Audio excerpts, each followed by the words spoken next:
ॐ ज्ञानतिमिरन्धस्य ज्ञानाञ्जनशलाकया चक्षुरुन्मिलितं येन तस्मै श्रीगुरवे नमः। वन्देऽहं श्रीगुरोः श्रीयुतपदकमलं श्रीगुरून् वैष्णवांश्च श्रीरूपं साग्रजातं सहगणरघुनाथान्वितं तं सजीवं साद्वैतं सावधूतं परिजनसहितं श्रीकृष्णचैतन्यदेवं श्रीराधाकृष्णपादान् सहगणललिता श्रीविशाखान्वितांश्च। हे कृष्णा करुणा सिंधो दीनबंधो जगत्पते गोपेश गोपिकाकांत राधाकांत नमोस्तुते। तप्त कांचन गौरांगी राधे वृंदावनेश्वरी वृषभानुसुते देवी प्रणमामि हरिप्रिये। नमो महावदान्याय कृष्णा प्रेम प्रदायिने कृष्णाय कृष्णा चैतन्य नाम्ने गौरत्विषे नमः। पंचतत्वात्मकं कृष्णं भक्तरूपस्वरूपकं भक्तावतारं भक्ताख्यं नमामि भक्तशक्तिकं। श्रीकृष्ण चैतन्य प्रभु नित्यानंदा श्री अद्वैता गदाधर श्रीवासदि गौरभक्तवृंदा। हरे कृष्णा कृष्णा कृष्णा हरे हरे हरे राम राम राम हरे हरे। जन्माद्यस्य यतोऽन्वयादितरतश्चार्थेषुभिज्ञस्वराट् तेने ब्रह्महृदाय आदिकवये मुह्यन्ति यत् सूरयः। तेजो वारिमृदां यथा विनिमयो यत्र त्रिसर्गो मृषा धाम्ना स्वेन सदा निरस्तकुहकं सत्यं परं धीमहि। नारायणं नमस्कृत्य नरं चैव नरोत्तमं देवीं सरस्वतीं व्यासं ततो जयमुदीरयेत्। स्वस्ति अस्तु विश्वस्य खलः प्रसीदतां ध्यायन्तु भूतानि शिवं मिथो धिया। मनश्च भद्रं भजता दधोक्षजे आवेश्यतां नो मतिरप्यहेतुकी। आप सभी का स्वागत है आज के इस गीता के प्रवचन में। और हम अध्ययन कर रहे हैं छठे अध्याय का 14वां और 15वां श्लोक। भगवान ध्यान योग का वर्णन कर रहे हैं, क्योंकि इस अध्याय के आरंभ में उन्होंने कहा था कि एक व्यक्ति को, मनुष्य को अपनी बुद्धि, अपने मन को नियंत्रण में करके अपना उद्धार करना चाहिए, अपना पतन नहीं करना चाहिए। कहने का मतलब है कि हमको भगवान ने जो बुद्धि दी है, हमको जो मन दिया है, वो ही हमारे उन्नति और अवनति का कारण है। सारी समस्या मन में ही है, और अगर हम उस मन को नियंत्रित नहीं करते हैं तो हमारा पतन अवश्यंभावी है। और पतन का मतलब क्या होता है? पतन का मतलब दुख, यानी कि हम संसार में, अपने जीवन में कष्ट उठाएंगे। तो इसलिए भगवान ने कहा था कि हमको उनका सदुपयोग करके अपना उद्धार करना चाहिए। उसकी वो विधि बताते हैं कि किस प्रकार से इस मन को नियंत्रण किया जाए। तो वही इस अध्याय का मुख्य विषय है और विशेष तौर से यहाँ 10वें श्लोक से आरंभ करके जो उन्होंने बताया था कि किस प्रकार से एक योगी को निर्जन स्थान में रहकर अभ्यास करना चाहिए, तो उसका वो वर्णन कर रहे हैं यहाँ पर। तो पिछले श्लोक में उन्होंने बताया था कि अपनी काया, सिर और गर्दन को सीधा रखकर और नासिका के अग्रभाग पर ध्यान लगाए, आंखें ना ज़्यादा खुली हों ना एकदम बंद हों, ना इधर उधर देखते हुए किस प्रकार से वो ध्यान करे। उसके लिए यहाँ इस श्लोक में वो बोलते हैं, प्रशांतात्मा विगत भीर ब्रह्मचारी व्रते स्थितः मन संयम्य मच्चित्तो युक्तासीत मत्परः। तो कहते हैं कि प्रसन्न आत्मा व्यक्ति भयमुक्त होकर ब्रह्मचर्य व्रत का दृढ़ता से पालन करते हुए संयमित मन को कर मुझ में स्थिर करके केवल मेरे परायण होकर योगी को मुझ में पूर्णतः ध्यान मग्न रहते हुए बैठना चाहिए। तो ये बहुत ही महत्वपूर्ण श्लोक है। हालांकि यहाँ वर्णन तो ध्यान योग का है, लेकिन ये किसी भी साधक के लिए प्रयोजनीय है। और उसका कारण क्या है? क्योंकि आप जिस भी मार्ग के पथिक हैं, आपको अपनी साधना तो आपके अपने मन से ही करनी होगी। और अगर वो मन हमारे नियंत्रण में नहीं है तो फिर हम अपनी साधना ठीक से नहीं कर सकते। जैसे अगर आप कार में बैठे हुए कार को चला रहे हैं, तो अगर कार का स्टीयरिंग आपके नियंत्रण में नहीं है तो फिर आप अपने गंतव्य स्थान में नहीं पहुंच सकते हैं।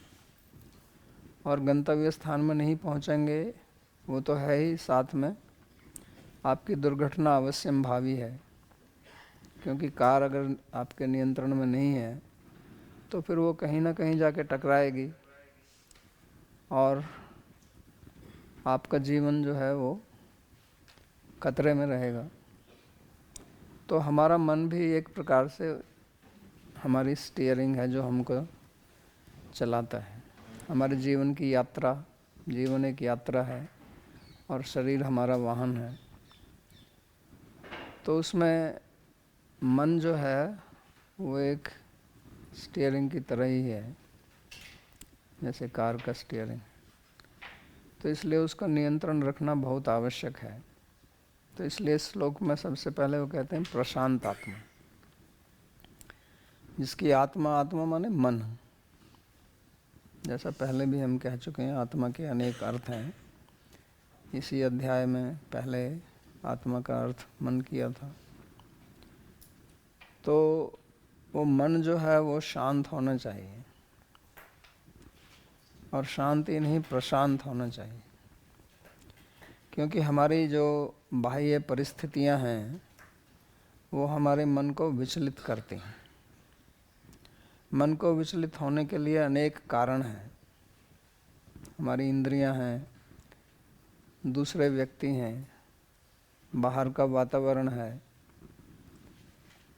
हमारे अंदर के विचारधाराएं हैं, हमारी इच्छाएं हैं।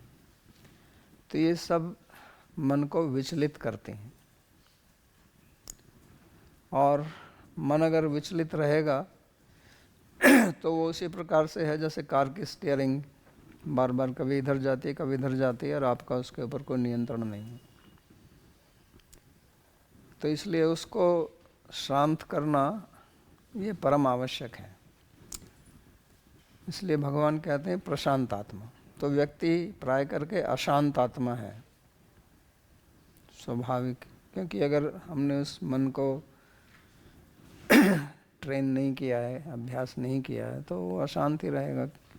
और उसका कारण ये है कि हमारी जो इंद्रियां हैं वो बाहर के विषयों के संपर्क में आती हैं। अगर हमारी आंखें खुली हैं तो जो भी सामने आएगा वो हमको दिखेगा ही। उसमें हम ऐसा नहीं कर सकते कि आँख हमारी खुली है और मैं ना देखूं। कहीं आवाज़ होगी तो हमारे कान में जाएगी ही वो, कुछ गंध है तो वो हमारे नाक में जाएगी ही। खाने के लिए तो हम अपना मुंह बंद रख सकते हैं, लेकिन ये नाक, कान, आँख, इनके लिए तो आपके ऊपर कोई नियंत्रण नहीं। और हमारी इंद्रियां जो हैं वो विषय के अधीन हैं। हम ये सोचते हैं कि इंद्रियां जो है वो विषयों का भोग करती हैं, लेकिन वास्तव में भोग करती नहीं है, वो विषय उनसे भोग कराते हैं। सो भोगा न भुक्ता वयम एव भुक्ता। भर्तृहरि कहते हैं अपने वैराग्य शतक में कि मैंने भोगों को नहीं भोगा, भोगों ने मेरे को भोगा। क्योंकि ये नियम है, जब भी आप किसी चीज़ का भोग करते हो तो आप उसके दास बन जाते हैं, आप उसके नियंत्रण में आ जाते हो। आप किसी से कोई सेवा लेते हो तो आप सेव्य हैं और वो सेवक है, तो कहने में तो यही आता है कि सेवक जो है वो सेव्य के नीचे रहता है, लेकिन वास्तव में सेव्य जो है वो भी सेवक पर निर्भर करता है।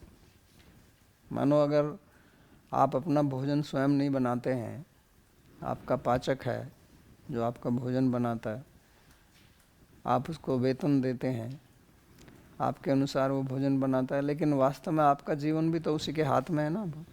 वो भोजन ठीक से ना बनाए, जो आपने कहा वैसा ना बनाए, ज़्यादा नमक डाल दे, कम डाल दे, तो आप उसी पर निर्भर रहते हैं। तो कहने के लिए तो वो आपका नौकर है, लेकिन आप भी तो उसके नियंत्रण में हैं।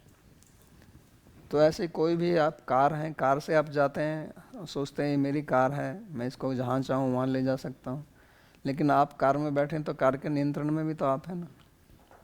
कार अगर ख़राब हो जाए रास्ते में, तब आप थोड़े कहेंगे कार को कि ख़राब मत हो, तेरी ये क्या औकात जो मेरे से बगैर पूछे तो ख़राब हो गई, नहीं कह सकते ना। तो जो भी यंत्र आप उपयोग करते हैं, उपभोग करते हैं, इंद्रियों के जिस भी विषय का आप भोग करते हैं, आप उसके नियंत्रण में आ जाते हैं, और उससे फिर हमारा मन विचलित होता है। क्योंकि वो अगर आपकी इच्छा के अनुसार नहीं होता है तो फिर आपका मन विचलित होता है।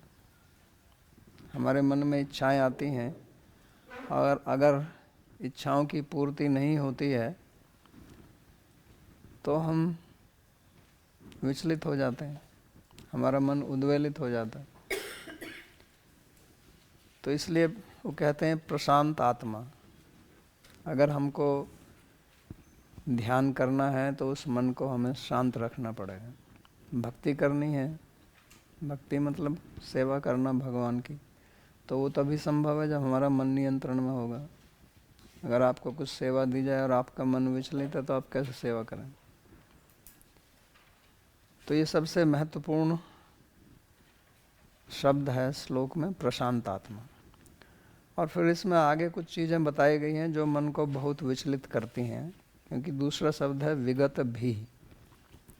भी का मतलब होता भय, और विगत माने मुक्त। तो हमको भय से मुक्त होना पड़ेगा। तो भय जो है वो भी हमारे मन को अशांत करता है। अगर हमें किसी चीज़ का भय हो, अगर इस कमरे में भी एक सांप आ जाए तो आपका मन कितना भयभीत हो जाएगा। और कोई सांप आपके सामने ही छोड़ दे तो आप 3 कदम पीछे कूदेंगे भय के कारण। और फिर कोई कहेगा नहीं, आपके बराबर में सांप बैठा हुआ है, आप क्लास में बैठ के क्लास सुनिए, तो आप सुन नहीं सकेंगे। और कोई कहे कि आपके गर्दन में हम सांप डाल देते हैं, आप अब क्लास सुनिए, तो वो हो नहीं सकेगा। क्यों नहीं हो सकेगा? क्योंकि हमको भय रहेगा हमेशा कि सांप अभी कुछ ना कर दे, काट नहीं लेगा। तो भय जो है वो मन को अशांत करता है। तो इसी प्रकार की चीज़ें हैं जो हमें अशांत करती हैं। उनका यहाँ वर्णन मुख्य रूप से भगवान कर रहे हैं। और भय क्या होता है? भय होता है कि जो मेरे पास में कुछ है वो मेरे से चली जाएगी, उसका विनाश हो जाएगा।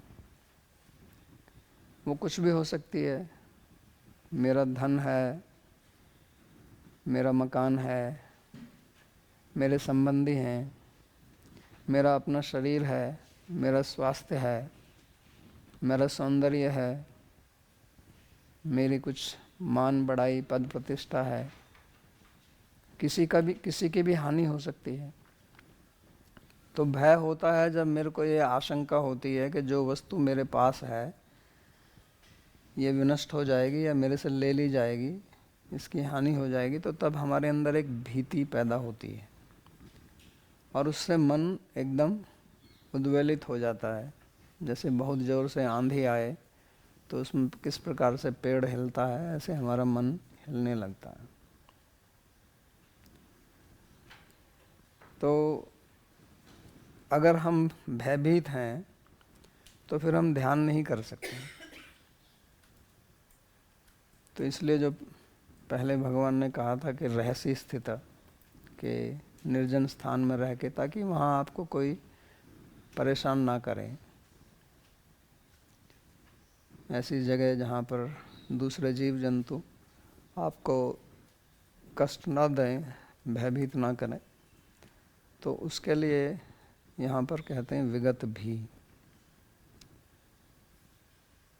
भय का मुख्य कारण क्या है? अनेक प्रकार के भय हो सकते हैं। भर्तृहरि एक प्रसिद्ध राजा हुए भारत में बहुत पहले, तो उन्होंने एक शतक लिखा, 100 श्लोक, उसका नाम है वैराग्य शतक। उसमें एक बहुत सुंदर श्लोक उन्होंने भय के बारे में लिखा है, मैं उसको पढ़ता हूँ। कहते हैं, भोगे रोग भयम, कुले च्युति भयम, वित्ते नृपालाद भयम, माने दैन्य भयम, बले रिपु भयम, रूपे जराया भयम, शास्त्रे वादी भयम, गुणे खल भयम, काये कृतांताद भयम, भुवि नृणाम वैराग्यमेव अभयम। तो कहते हैं कि जिन चीज़ों को हम अपना सौभाग्य मानते हैं उनमें भय भी होता है। कहते हैं भोग, यानी कि आपके पास बहुत धन दौलत है, बहुत ऐश्वर्य है, ताकि आप उसका भोग करें, आनंद से रहें, इंद्रिय तृप्ति करें, तो वो कहते हैं भोगे रोग भयम। कहते हैं आप भोग करेंगे, अगर आपका नियंत्रण नहीं है भोगों के ऊपर, अपने मन के ऊपर, तो रोग पैदा होगा। तो भोगी होता है रोगी। तो संस्कृत में 3 शब्द हैं, योगी, भोगी और रोगी। तो अगर आपको निरोगी होना है तो योगी बनिए, और रोगी होना है तो भोगी बनिए। तो जो भोग करेगा उसमें रोग आएगा। क्यों? क्योंकि भोग करेगा तो वो नियंत्रण में नहीं रहेगा, और आवश्यकता से ज़्यादा किसी भी चीज़ को आप इंद्रियों को उपयोग करेंगे तो अंदर जाके वो एक प्रकार की प्रतिक्रिया पैदा करती है, विषमता लाती है। आपके वात पित्त कफ या रजस तमस सत्व, उनमें उद्वेलना होगी, उसी को रोग बोलते हैं। रोग का मतलब होता है समता की स्थिति में ना होना। तो कुले च्युति भयम, आप अच्छे कुल में पैदा हुए हैं तो डर रहता है कि मैं ये कर दूं तो लोग मेरे को ऐसा बोलेंगे।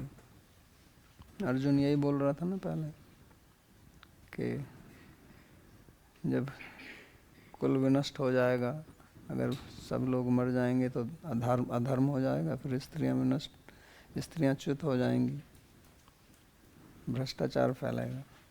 वित्ते नृपालाद भयम, आपके पास धन है तो चोर डकैत, और नहीं तो सरकार टैक्स लगाती रहेगी आपके ऊपर, हर चीज़ के ऊपर टैक्स लगाएगी।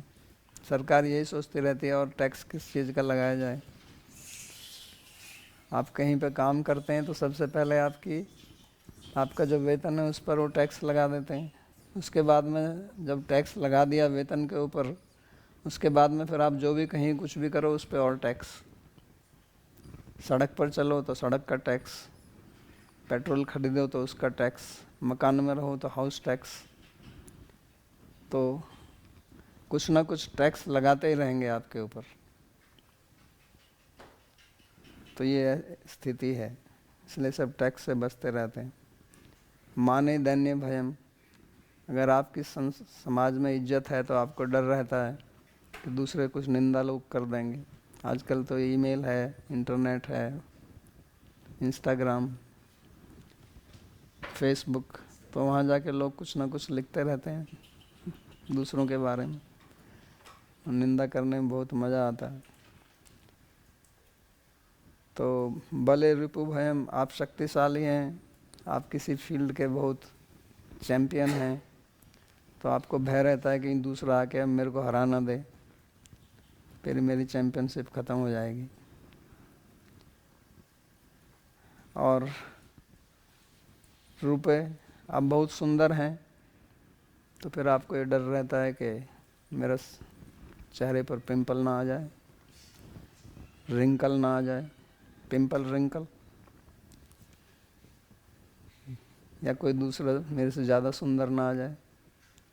तो सुंदर लोगों को बहुत भय रहता है, हर चीज़ का भय रहता है उनको, ये ना खाऊं, ज़्यादा ना खाऊं, मेरा वज़न ना बढ़ जाए, और दूसरे लोग क्या कहते हैं।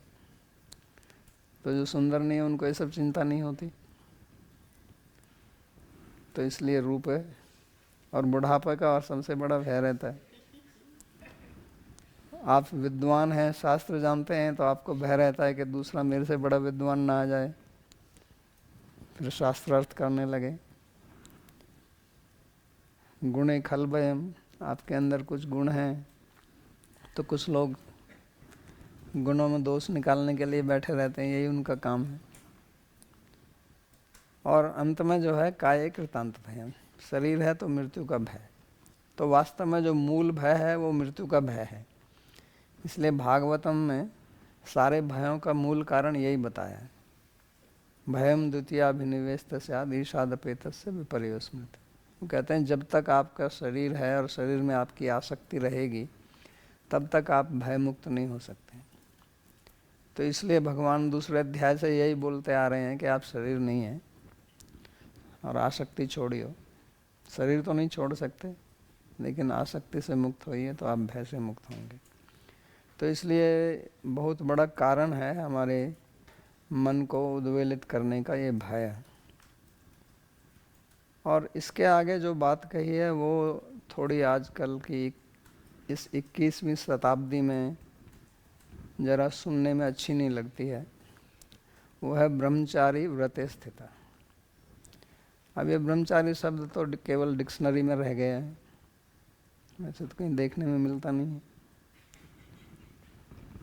लेकिन ये पुराने ज़माने की बात है, भगवान 5000 साल पहले बोल रहे हैं, तो थोड़ा इनको भी सुन लें क्या कहते हैं।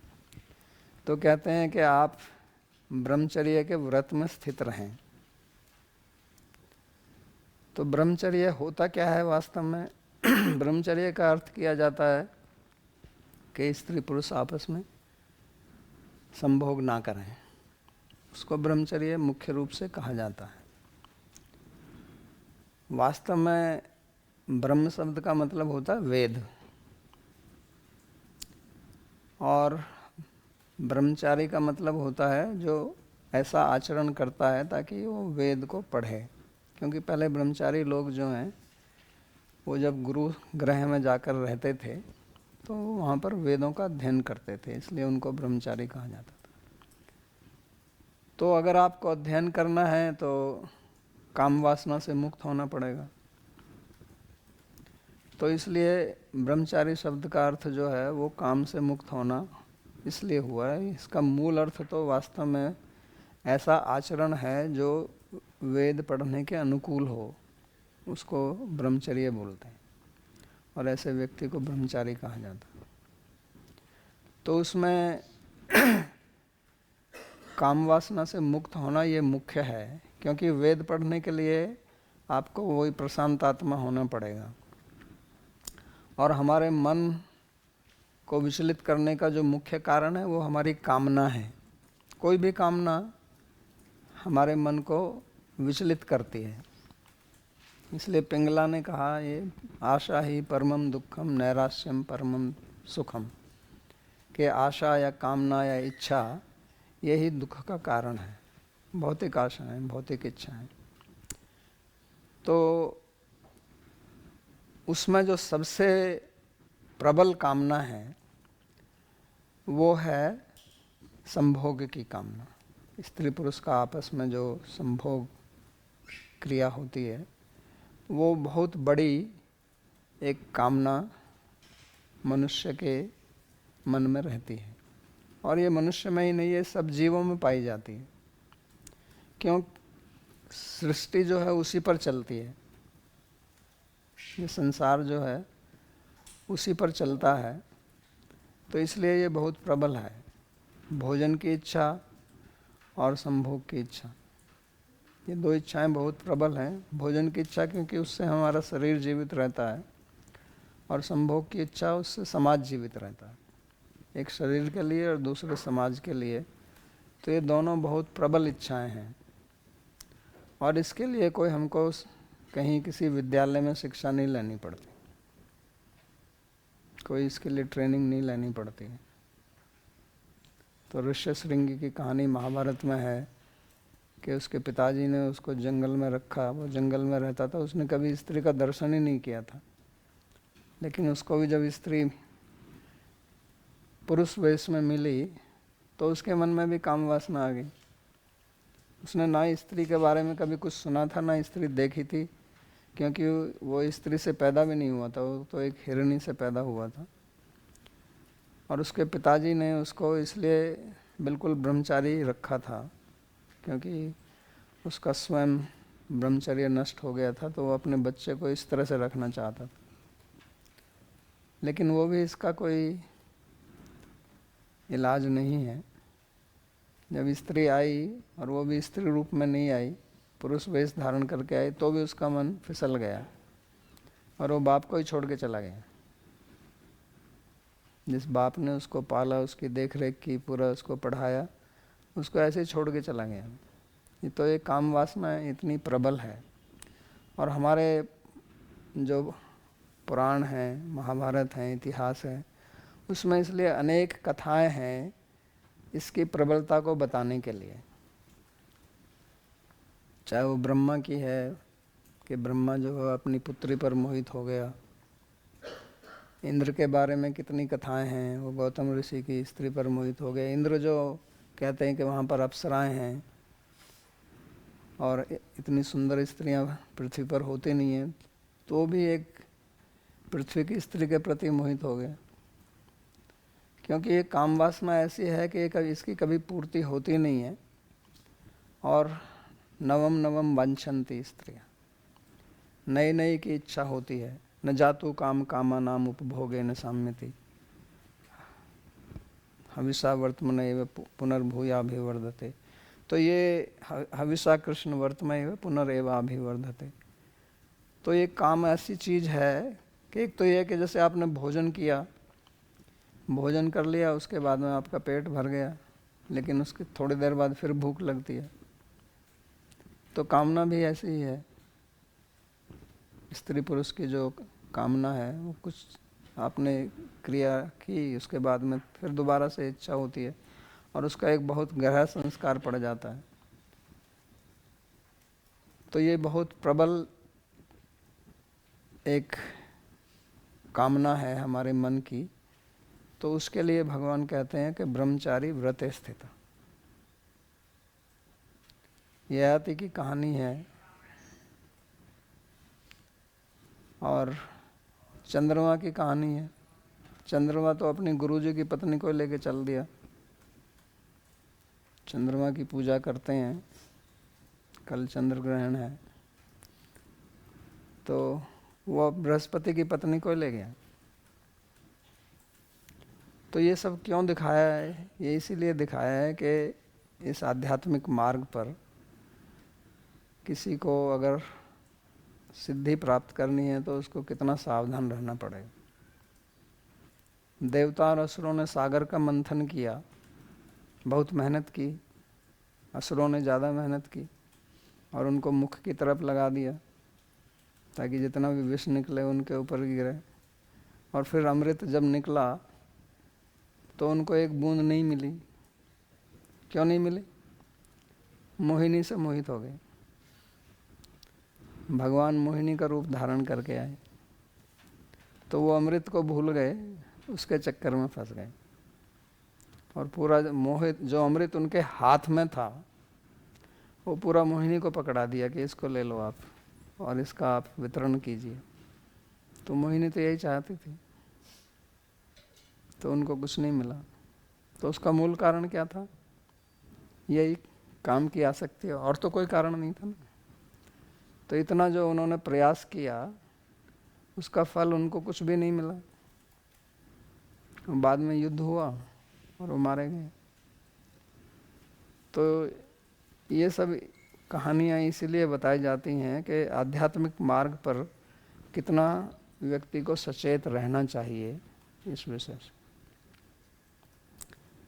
और विशेष तौर से जब कोई भी व्यक्ति साधना करता है, चाहे वो ध्यान करता है, चाहे वो मंत्र जप करता है, चाहे वो लीला स्मरण करता है, तो उस समय अगर काम वासना आएगी तो वो आपका पतन का कारण बनेगी ही। क्योंकि वो इतनी प्रबलता से आएगी उस समय कि आप को वो फिर अपने पकड़ में ले लेगी। तो इसलिए बहुत साधकों का ये समस्या रहती है।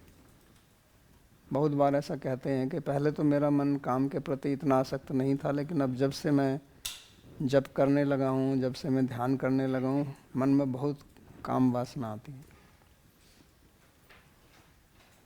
तो अगर ध्यान के समय वो आएगी और उसमें फिर क्या होता है कि आपका मन उसमें डूब जाता है और वो अचेतन अवस्था में चला जाता है, आपकी जागरूकता खत्म हो जाती है और फिर आप उसमें बह जाते हैं और फिर उससे मन निकलता नहीं है। तो इसलिए बहुत साधक जो है अपने मार्ग से इसलिए भ्रष्ट हो जाते हैं।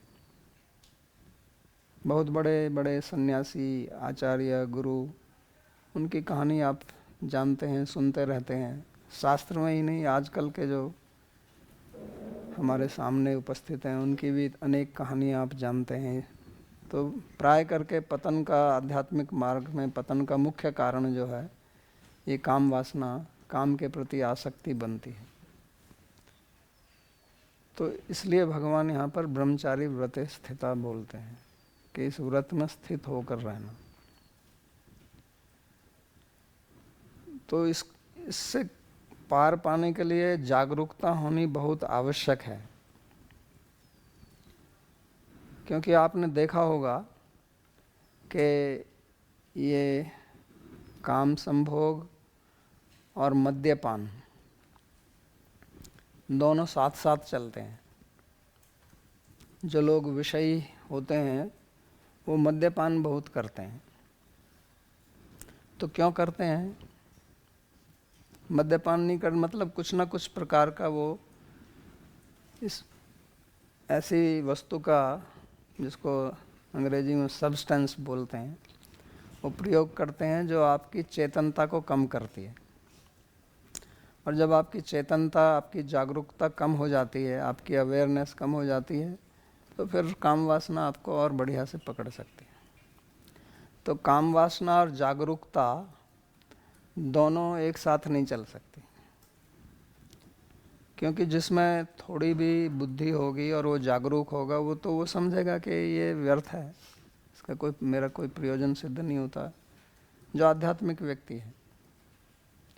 क्योंकि हर व्यक्ति इस बात को समझता है, जानता है, लेकिन क्योंकि हमारी जागरूकता नहीं रहती है तो इसलिए हम उसके शिकार हो जाते हैं। तो ये आध्यात्मिक मार्ग और विशेष तौर से जो भक्ति का मार्ग है, ये जागरूकता का मार्ग है।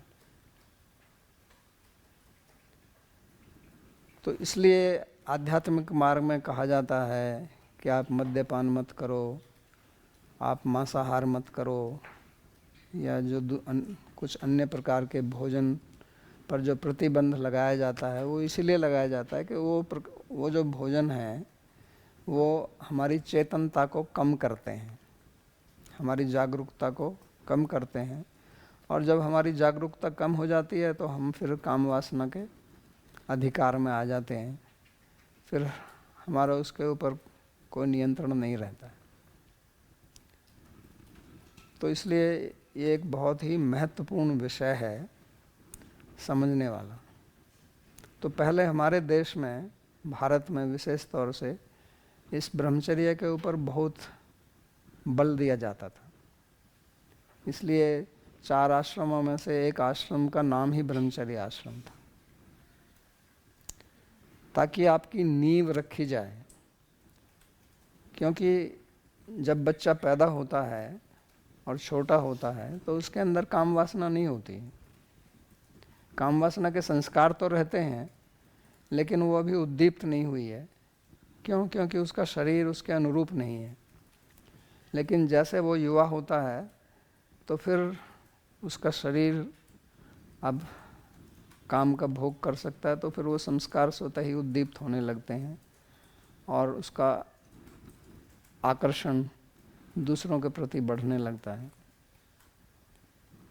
तो इसलिए उसको ब्रह्मचारी आश्रम में रखा जाता था और गुरुकुलों को समाज से दूर रखते थे।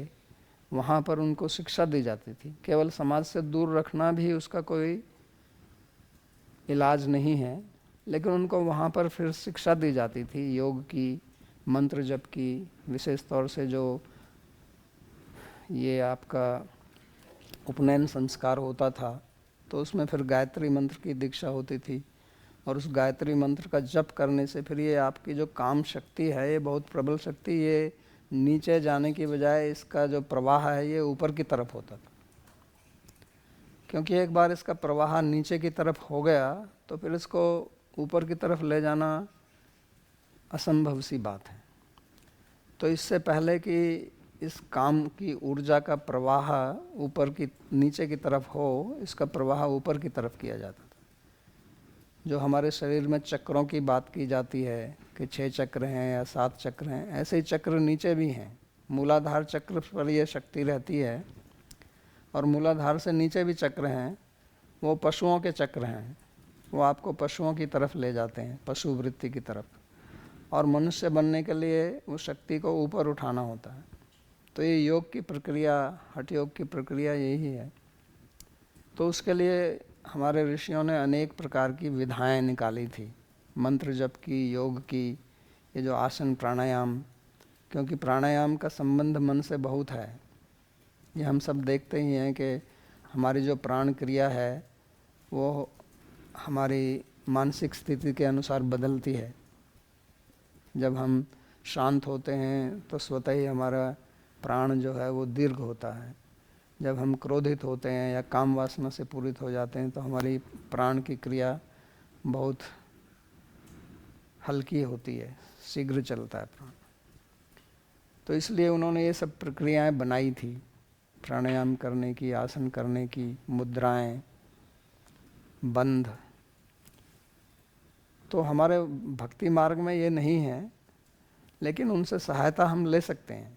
वो हमारा मार्ग नहीं है, हम योग मार्गी नहीं है, हम भक्ति मार्गी हैं। हमारा भक्ति का मार्ग है कि हम भगवान में मन को चित्त लगाएं, जिसको वो यहाँ कहते हैं मन संयम में मत चित्तो युक्त आसीत मत पर। क्योंकि अगर हम अपने मन को काम के विषय में लगाएंगे तो काम से पूरित होगा, और हम भगवान में लगाएंगे, जिनको कामदेव भी बोलते हैं, और काम गायत्री का जप किया जाता है उनके लिए, तो फिर आप काम से मुक्त हो जाएंगे। विक्रीडितम व्रजबधूभिरिदं च विष्णु श्रद्धान्वितो शृणुयाद अनुवर्णयेदया। तो ये कहा है कि भगवान की लीला स्मरण करने से, भगवान का नाम जप करने से, उनका चिंतन करने से आप काम से मुक्त हो सकते हैं। लेकिन वो भी विधि विधान से करना होगा, वो आपको सीखना पड़ेगा। आप अपने मन से चलेंगे तो कुछ होने वाला नहीं है, फिर आप उसी चक्कर में पड़ेंगे। तो इसलिए यहाँ पर भी, हालांकि ये ध्यान का अध्याय है, लेकिन यहाँ भी भगवान कहते हैं आसीत मत पर, कि आप मेरे परायण हो जाइए।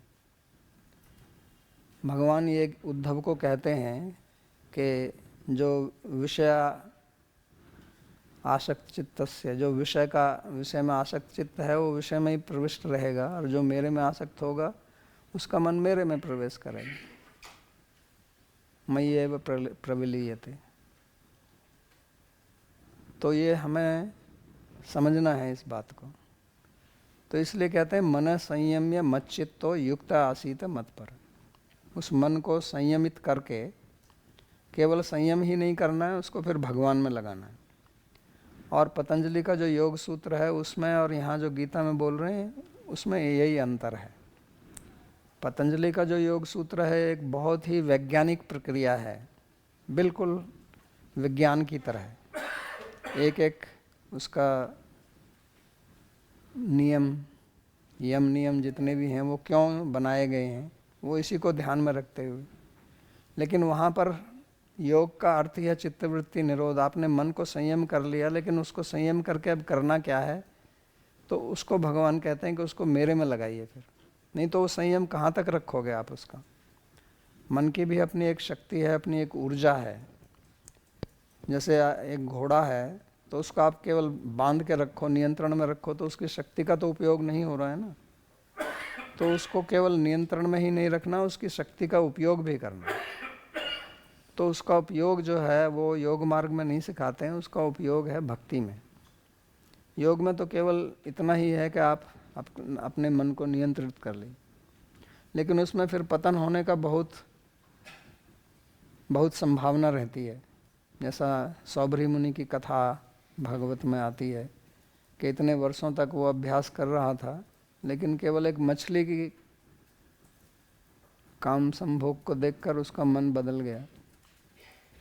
तो ये एक बड़ी आश्चर्यजनक बात है कि इतना बड़ा योगी होते हुए, जो जल के अंदर जल को बांध कर उसमें बैठ सकता था समाधि लगाकर, वो केवल मछली के संभोग को देखकर उसका मन बदल गया।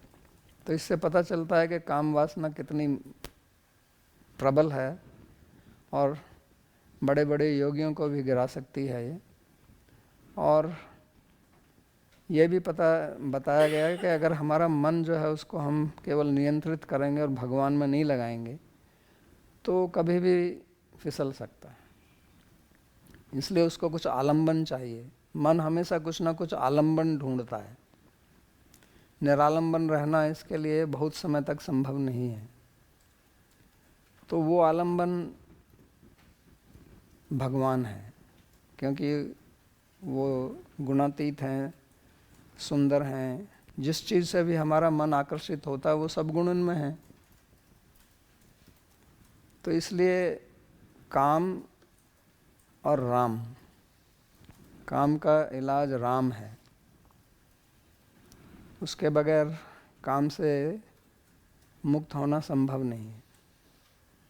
जहाँ काम वहाँ राम नहीं, जहाँ राम वहाँ न काम। तो तुलसी कहते हैं कि जहाँ काम है वहाँ राम नहीं है, वहाँ राम है वहाँ काम नहीं है। तो जब तक मन में काम वासना है तब तक भगवान नहीं है वहाँ पर, और जब भगवान आ गए तो काम वासना का संभावना नहीं। तो वो कहते हैं कि दोनों एक जगह नहीं रह सकते हैं। तो इसलिए युक्त आसीत मत परः। काम के बारे में और भी बहुत विश्लेषण किया है।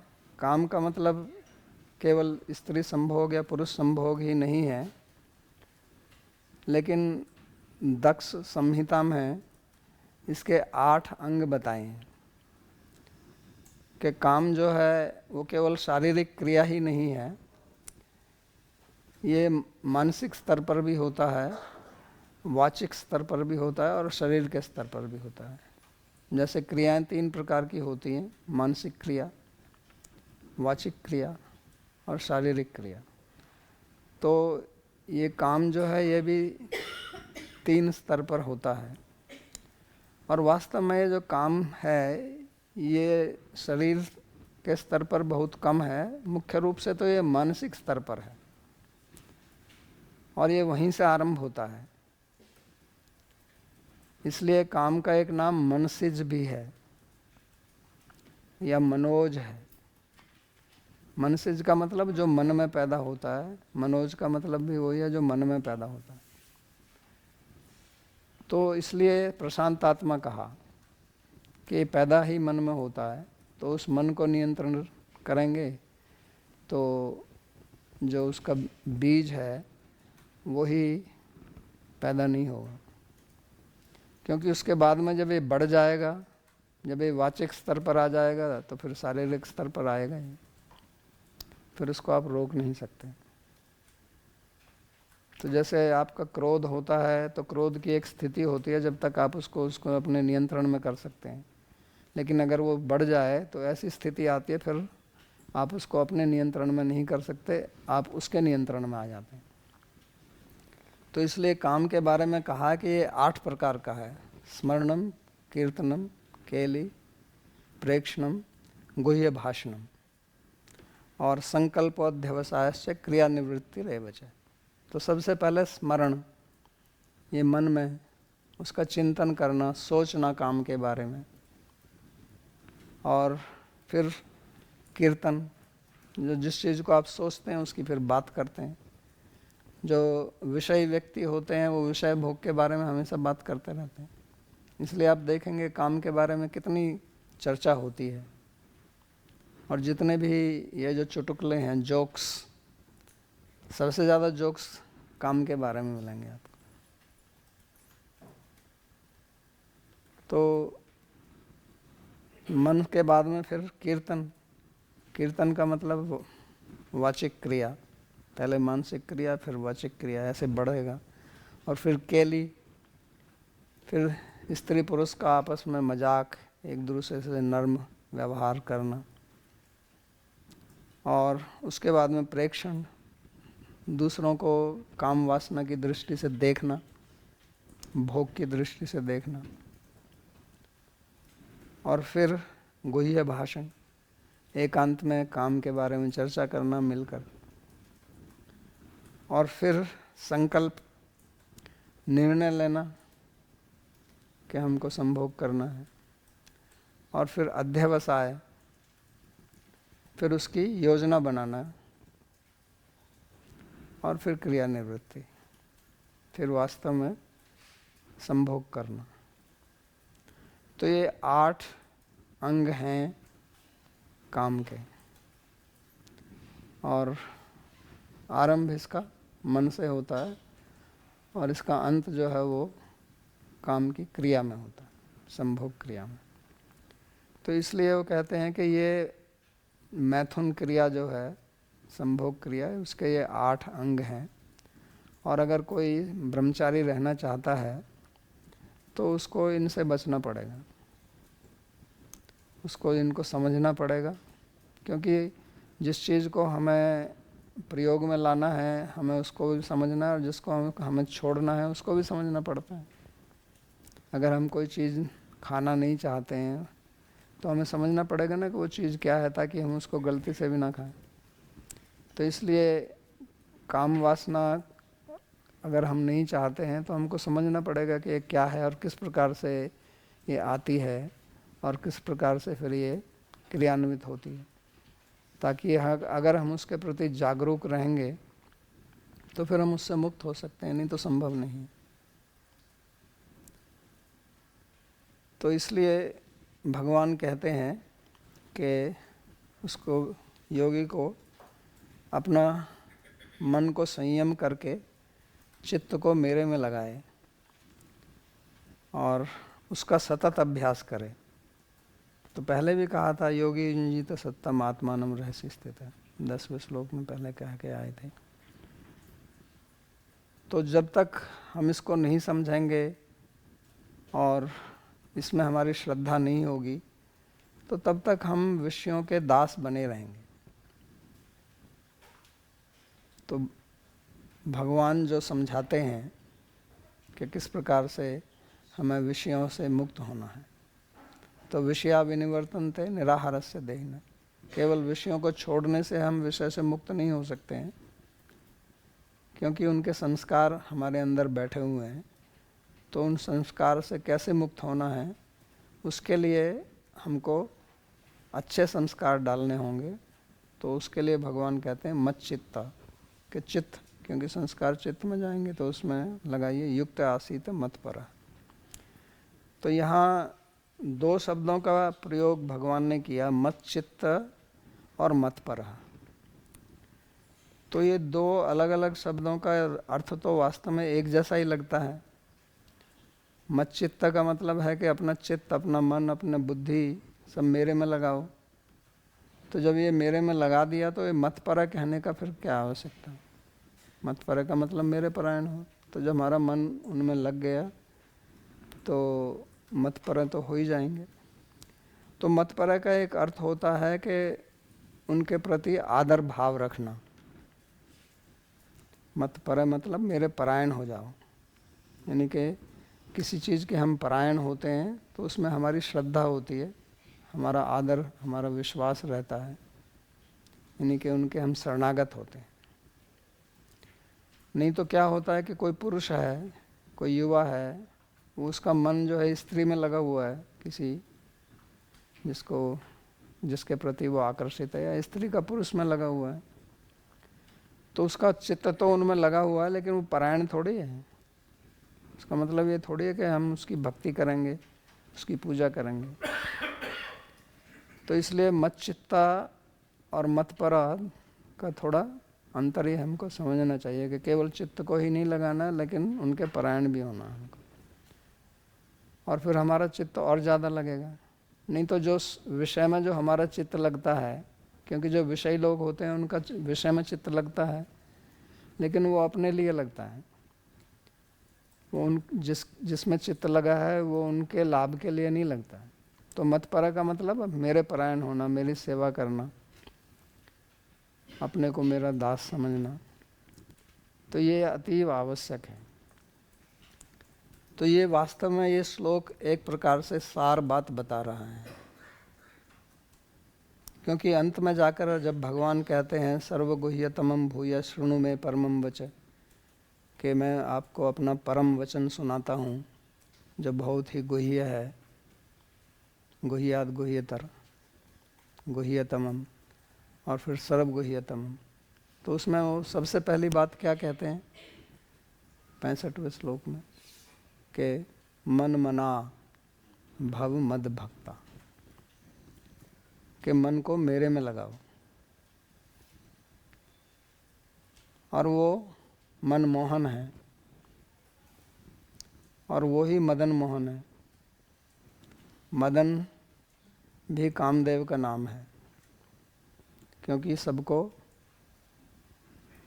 मद पागल बना देता है, और भगवान जो है उस मदन को भी पागल बनाते हैं। तो इसलिए उस मदन का, उस कामदेव का, काम वासना का इलाज, उसकी काट भगवान मदन मोहन है, श्याम सुंदर है, मनमोहन है, क्योंकि उनमें ना मद है ना मोह है। इसलिए ना मद मदन, ना मोह मोहन।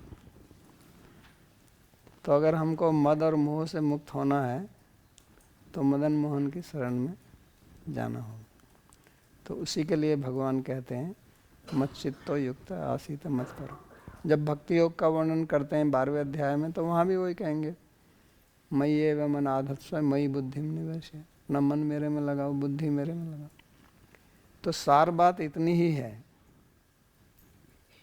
लेकिन आसान नहीं है, इसको समझना पड़ेगा, और फिर उसकी प्रक्रिया क्या है उसके अनुरूप हमको कार्य करना पड़ेगा। तो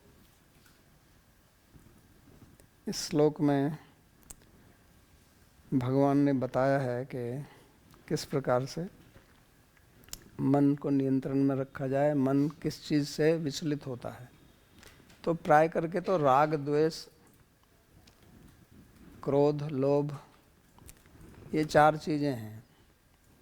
राग कहो, काम कहो, इच्छा कहो, एक ही बात है। द्वेष, क्रोध, लोभ, तो ये ही चीज़ें हैं जो हमको हमारे मार्ग से पतित करती हैं, और इन्हीं के कारण व्यक्ति पाप करता है। जितने भी आदमी पाप करते हैं जीवन में, धर्म के विरुद्ध आचरण करते हैं, वो काम वासना के लिए करते हैं। इसलिए भगवान ने कहा काम एष क्रोध एष रजोगुण समुद्भव महासनो महापापमा विद्धेयनम यह वैरिणम। तो पाप का बाप कौन है? ये काम ही है, यही मूल कारण है। इसलिए भगवान ने कहा महापाप में ये सबसे बड़ा पापी यही है। तो आप किसी को भी देख लिए, जो भी अपराधी लोग हैं, क्रिमिनल लोग हैं, वो जो भी अपराध करते हैं उसके पीछे कारण क्या होता है? ये काम वासना है, और कोई कारण नहीं होता। तो उससे मुक्त होना वही ब्रह्मचारी व्रत है, और तभी ब्रह्म का साक्षात्कार होता है। ब्रह्मार्पणम ब्रह्म हविर ब्रह्माग्नो ब्रह्मणाहुतम ब्रह्मैव तेन गंतव्यम ब्रह्म कर्म समाधि। तो इसी की शिक्षा भगवान यहाँ पर देते हैं। और जितने भी फिर नियम बनाए जाते हैं वो इसलिए बनाए जाते हैं। हमारे भक्ति मार्ग में जो नियम है वो क्या है? स्मर्तव्य विष्णु सततम विष्णु विस्मर्तव्य न जातुचित सर्वे विधि निषेधा यु एति और एव किंकर। कि हमेशा भगवान विष्णु को स्मरण रखना और कभी उनको विस्मृत ना करना। तो वहाँ स्मरण भी वही मन से ही होता है। और फिर वो जितने भी नियम बनाए जाते हैं, यम अहिंसा सत्य आस्ते ब्रह्मचर्य परिग्रह यम सोच संतोष तपस्या स्वाध्याय नियम। तो ये नियम जो एक प्रकार से नींव है अध्यात्म की, उनका मूल कारण यही है कि अगर आप उन नियमों का पालन नहीं करोगे तो आपका मन शांत रहेगा। मन शांत रहेगा तो फिर आध्यात्मिक मार्ग में तो आपकी कोई उन्नति होने वाली नहीं है। तो आजकल योग के नाम पर बहुत कुछ चलता है, लेकिन नियम की कोई बात नहीं करता है। अब योग करते हैं न्यूड योगा, बियर योगा, तो उसका योग से क्या लेना देना है? तो पतंजलि ने भी कभी सोचा नहीं होगा कि ऐसा भी योगा है कभी। तो यहाँ जो संयम शब्द का प्रयोग किया है भगवान ने, मन संयम्य, तो योग के अनुसार जो अष्टांग योग के अंतिम 3 जो अंग हैं, धारणा, ध्यान और समाधि, उन तीनों को संयम बोलते हैं। ये इसका एक लाक्षणिक शब्द है।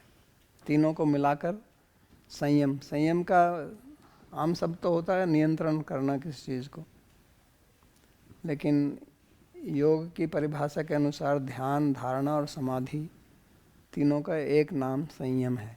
तो यहाँ जो संयम या शब्द का प्रयोग किया है वो उसको दृष्टि में रख के भी भगवान ने किया है, क्योंकि तभी आपका मन जो चित्त उनके में लगेगा और युक्त आसीत आप फिर बैठेंगे। तो युक्त का मतलब है कि आप आलस्य ना करें, प्रमाद ना करें, और ऐसा नहीं है कि एक दिन किया और फिर 2 दिन छुट्टी कर दिया, या ये तो वीकेंड है तो थोड़ा आराम करते हैं। तो यहाँ पे ऐसा नहीं चलता है। युक्त का मतलब हमेशा। तो ये बहुत प्रयोजनीय श्लोक है। आज का प्रवचन यहीं समाप्त करते हैं। किसी का कोई प्रश्न हो तो पूछ सकते।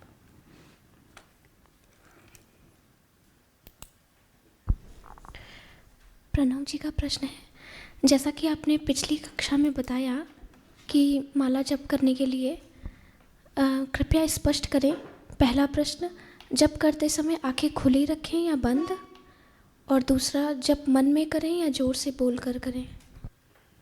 तो एक तो ये है कि आंखें खुली रखें, क्योंकि आंखें बंद करने से 2 चीज़ों की संभावना रहती है।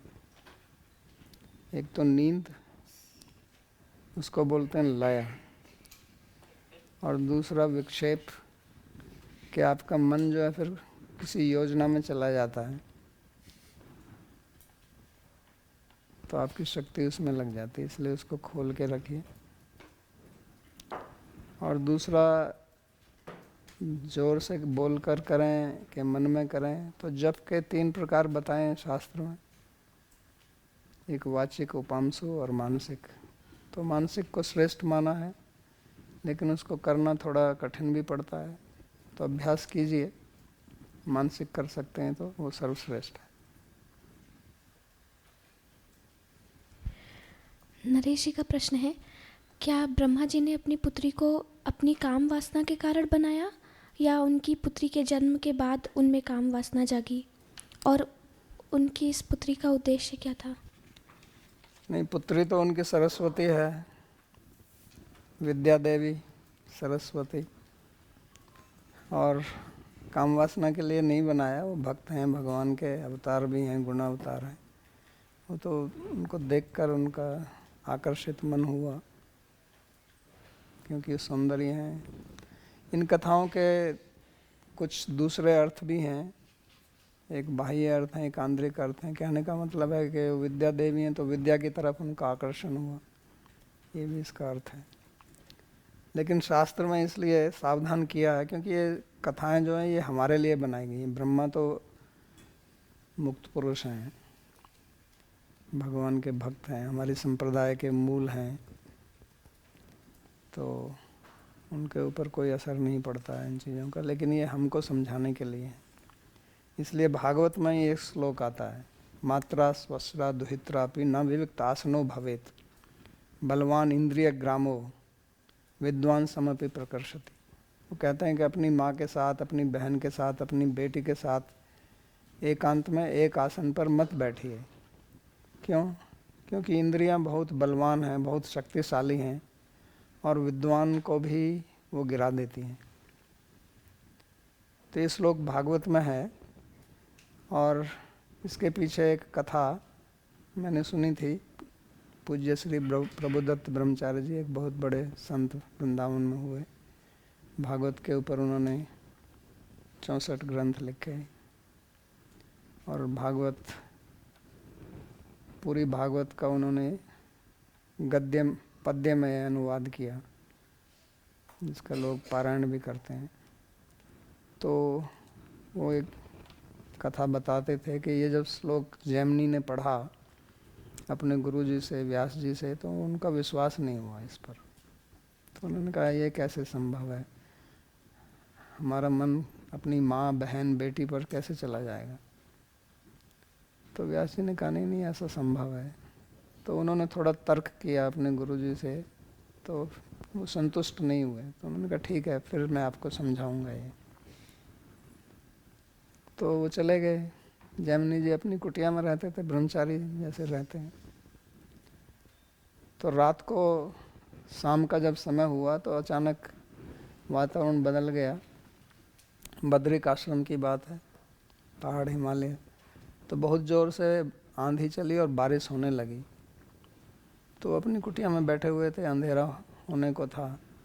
तो उस समय एक बहुत ही सुंदर युवती वहाँ पर आई अचानक, और जैमिनी से कहा कि कृपया मेरे को शरण दीजिए, क्योंकि बारिश हो गई है। मैं गांव से आई थी, लकड़ी, गांव के लोग जाते हैं लकड़ी लेने के लिए जंगल में, तो मैं रास्ता भूल गई, और अब अंधेरे में मैं कहाँ जा सकती हूँ, मेरे को रात को यहाँ ठहरना, बारिश भी हो रही है।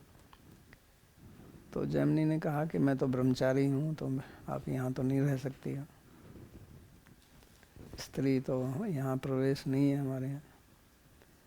तो उन्होंने कहा फिर भी कुछ मेरे लिए इंतज़ाम कुछ संभव हो। तो उन्होंने कहा ठीक है, साइड में एक दूसरी कुटिया है, वो खाली पड़ी हुई है, तो उसमें आप चले जाइए। और वो पूरी गीली थी, उसके कपड़े भीगे हुए थे, तो उसका शरीर जो है और ज़्यादा दिखता था कपड़े गीले होने से। तो जैमिनी ने ये सब देखा और उनके मन में काम भावना आई, लेकिन उसको उन्होंने नियंत्रण में रखा। फिर जैमिनी अपने कमरे में चले गए और उसको बोला कि अपनी कुटिया को अंदर से बंद कर लेना, क्योंकि रात को यहाँ कुछ भीषण व्याघ्र, शेर इत्यादि जंतु आ सकते हैं, इसलिए बंद रखना, खोलना मत उसको। तो चली गई। तो रात को जैमिनी जी जो हैं वो अपने कमरे में थे, वो लेटे। तो अब उसके मन में यही जो चित्र जो उसने देखा था स्त्री का, वही घूमने लगा। और ये मन का एक स्वभाव है कि जो चीज़ उसको नहीं मिलती है उसमें ज़्यादा लगता है। अगर आप एक हफ्ता मीठा खाना बंद कर दें तो मीठे खाने की जो आकांक्षा है वो बहुत प्रबल हो जाएगी। तो ब्रह्मचारी थे, वहाँ स्त्री का कोई प्रवेश ही नहीं था। अब स्त्री देखी तो मन में एक बहुत उद्वेग हुआ। तो पहले उसने कहा कि नहीं नहीं, ये ठीक नहीं है, ये गलत है, ऐसा नहीं करना चाहिए, मैं तो ब्रह्मचारी हूँ। लेकिन मन में तो एक कीड़ा घुस गया ना, तो वो निकल नहीं रहा। वो सोए, कभी बाईं तरफ करवट, कभी दाईं तरफ करवट, कभी बैठें, कभी प्राणायाम करें, तो कुछ हुआ नहीं। और जितना मन को दूर हटाना चाहें उतना ही और उसमें मन लगे। जैसे कोई कहे कि आप 5 मिनट बैठिए लेकिन बंदर के बारे में मत सोचना, तो फिर 5 मिनट बंदर ही कूदेगा आपके मन में। तो इतनी प्रबल आकांक्षा हो गई कि अब सोना तो बेकार हो गया। तो उसने कहा कि चलो उससे मिलते हैं और थोड़ा बात कर लेते हैं उससे। तो बहाना बनाने के लिए वो उसने जाके दरवाज़ा खटखटाया कि देवी जी सब कुछ ठीक है क्या? कि हाँ सब ठीक है, आप आराम कीजिए। कि नहीं, आपके कपड़े गीले हो गए थे, मैं एक कपड़ा लाया हूँ, इसको आप बदल लीजिए। तो उन्होंने कहा ठीक है, कपड़ा दे दो मेरे को। उन्होंने खोला, कपड़ा ले लिया। तो उसने फिर देखा उसको, फिर दरवाज़ा बंद करके आ गया। अब और जैसे वो कहा ना, प्रेक्षणम गुह्य भाषणम जो बताया था, तो और प्रबल इच्छा हुई। तो उन्होंने फिर जाके कहा कि आपसे कुछ बात करनी है। तो उसने कहा कि नहीं नहीं, ये तो रात का समय, आप ब्रह्मचारी हो, जाके सो जाओ। तो उसने कहा नहीं नहीं, ऐसा कुछ नहीं है, आपको 2 मिनट बात करनी थी, मेरे को नींद नहीं आ रही है, फिर सो जाएंगे आराम से। तो उसने कहा नहीं नहीं, ये गलत है, ब्रह्मचारी को रात में किसी स्त्री से नहीं मिलना चाहिए। तो वो उसको उल्टा उपदेश कर रही है अभी। तो बेचारा आ गया वापस, फिर गया, फिर दरवाज़ा खटखटाया तो उसने खोला नहीं। तो वो फिर उसकी छत पर चढ़ गया, और छत तो फूस की बनी हुई थी। तो उसको हाथ से उतार के सोचा कि इसके अंदर कूद जाऊंगा मैं। तो अंदर उसने जब हटाया, देखा अंदर तो व्यास जी बैठे हुए समाधि में। तो उन्होंने कहा बेटा बेटा क्या चाहिए आपको? तो वो बहुत शर्मिंदा हुआ। तो उसने कहा अभी वो श्लोक का अर्थ समझ आया आपको? तो उसने कहा गुरुजी क्षमा करना। तो कभी ऐसा होता है, शिष्य लोग सोचते हैं कि वो गुरु से ज़्यादा जानते हैं, उनकी बात नहीं मानते। तो फिर उन्होंने क्षमा मांगी। तो ये ऐसी बढ़िया एक कहानी प्रभुदत्त ब्रह्मचारी जी ने हमको सुनाई।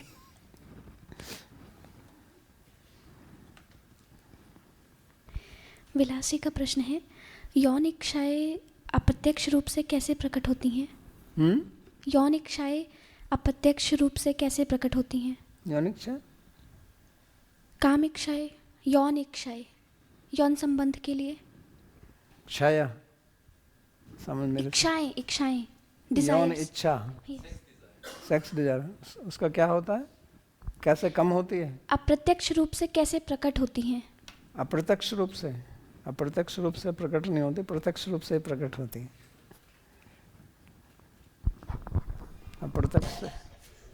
अप्रत्यक्ष से तो कुछ प्रभाव नहीं होगा उसका। No, I meant to ask in not so obvious ways. हाँ, तो अप्रत्यक्ष रूप से प्रकट होती हैं वो कि आपके मन में कुछ विचार आएगा कि चलो ये हम न्याय पढ़ते हैं, तो उसके साथ में जाके न्याय का विचार कर लेते हैं। समझे ना? अप्रत्यक्ष तो पाठ लगाना होता है ना, विद्यार्थी पढ़ते हैं तो पढ़ के फिर विद्यार्थी आपस में पाठ लगाते हैं। तो अब वो पाठ जो है आप किसी पुरुष के साथ भी लगा सकते हैं, लेकिन आप स्त्री के साथ में जाके पाठ लगाएंगे तो पाठ लग जाएगा, फिर धीरे धीरे पाठ लग जाएगा। तो ऐसे अप्रत्यक्ष रूप से आती हैं, मतलब कुछ बहाना बना के आती हैं। आपको उस समय वो समझ नहीं आएगा, लेकिन वो आपको अच्छा लगेगा। अप्रत्यक्ष रूप से मतलब ऐसा नहीं है कि आप योजनाबद्ध होके भी कर सकते हैं। आपने अपने मन में बनाया कि मेरे को इस लड़की से व्यवहार करना है, संभोग करना है, तो आप उसकी योजना बनाएं, जो उसने बताया ना यहाँ पे अध्यवसाय, चाहे वो भी हो सकता है। लेकिन कभी क्या होता है कि आप उतनी स्पष्ट रूप से, प्रत्यक्ष रूप से योजना नहीं बनाते हैं, लेकिन मन में काम वासना रहती है, तो वो अच्छा लगता है उनके साथ में बात करना, उनके साथ में बैठना, उनके साथ में कहीं जाना। चलो लोई बाजार जाते हैं या जमुना जाते हैं स्नान करने के लिए या परिक्रमा के, तो अंदर से वो सुप्त वासना रहती है और फिर वो धीरे धीरे प्रदीप्त होती है, क्योंकि उसमें अब आप थोड़ा घी डाल रहे हैं ना, तो फिर वो बढ़ेगी, फिर आपकी उन घनिष्ठता हो जाएगी, फिर मित्रता हो जाएगी, फिर और कुछ योजना बनाएंगे, फिर हंसी मजाक, तो इस तरह से चलता है।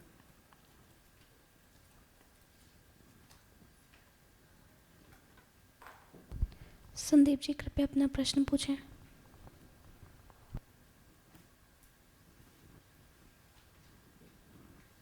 नाम बाबा जी महाराज, तो मेरा ये था कि जैसे पद प्रतिष्ठा मान सम्मान, इसकी चाहत जो है उसका क्या मूल यही है कि स्त्री पुरुष का जो मेल मतलब जो डिजायर, क्या यही उसका मूल कारण है मान प्रतिष्ठा पद वगैरह के लिए? नहीं, ये मूल कारण नहीं, मूल कारण नहीं है। ये भी कारण हो सकता है, या इसके कारण वो भी इच्छा आ सकती है, क्योंकि जब आपका मान होगा, पद प्रतिष्ठा होगी, तो लोग आपसे आकर्षित होंगे, फिर वो इच्छा भी आ जाएगी। लेकिन ये कोई आवश्यक नहीं है कि ऐसा ही हो, तो ये कोई आवश्यक नहीं। तो क्या ये जो अभी आपने समझाया, ये केवल जैसे क्रॉस लेवल के ऊपर स्त्री पुरुष संबंध उसी के ऊपर ही बेस्ड है, बाकी चीज़ों इसकी मतलब इसका कोई आधार है जिससे कोई और डिजायर्स उत्पन्न होती है? नहीं, और डिज़ायर तो किसी से उत्पन्न होती हैं, क्योंकि अगर आपको मानो किसी स्त्री को प्राप्त करना है, तो अब स्त्री किससे प्रसन्न होगी? उसको धन चाहिए, प्रशंसा चाहिए, आप कुछ उत्कृष्ट व्यक्ति हैं, आपकी पद प्रतिष्ठा है, यही मैंने कहा ना कि वो उस कारण हो सकते हैं। तो फिर वो आपसे आकर्षित होगी, तो इसलिए आप उनके लिए प्रयास करेंगे कि लोग मेरी प्रशंसा करते हैं, आप दिखाएंगे, आप बात ऐसी करेंगे जब कहीं पे कोई सभा होगी कि लोग मेरी तरफ आकर्षित हों, स्त्रियां मेरी तरफ आकर्षित हों, इस तरह का व्यवहार करेंगे। विदूषक लोग होते हैं ना कुछ, तो ये सब हो सकता है।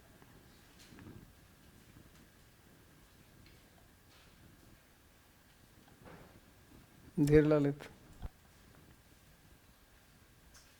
In a very real world today, as aspiring devotees, if we in the Grihastha ashram, what advice can you give that we may practice brahmacharya?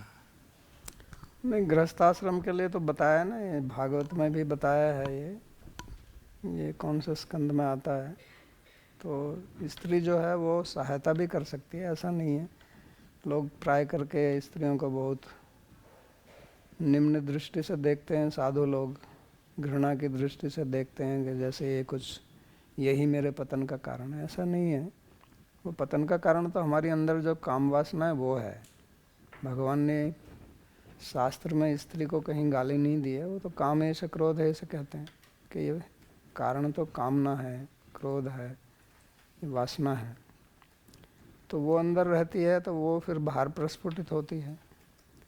तो स्त्री आपकी सहायता भी कर सकती है कि अगर आप गृहस्थ में हैं तो आपका मन एक ही स्त्री में रहेगा, नहीं तो 50 में भागेगा। क्योंकि जो शादीशुदा नहीं है तो वो किसी एक स्त्री से संबंध नहीं है उसका, तो जिसको देखेगा उसमें मन जाएगा उसका। जैसा कि आप देखते हैं प्राय करके ऐसा होता रहता है। तो गृहस्थ आश्रम इसलिए भी बनाया था क्योंकि ब्रह्मचारी दो प्रकार के बताए हैं उन्होंने, एक उपकुर्वाण ब्रह्मचारी, एक नैष्ठिक ब्रह्मचारी।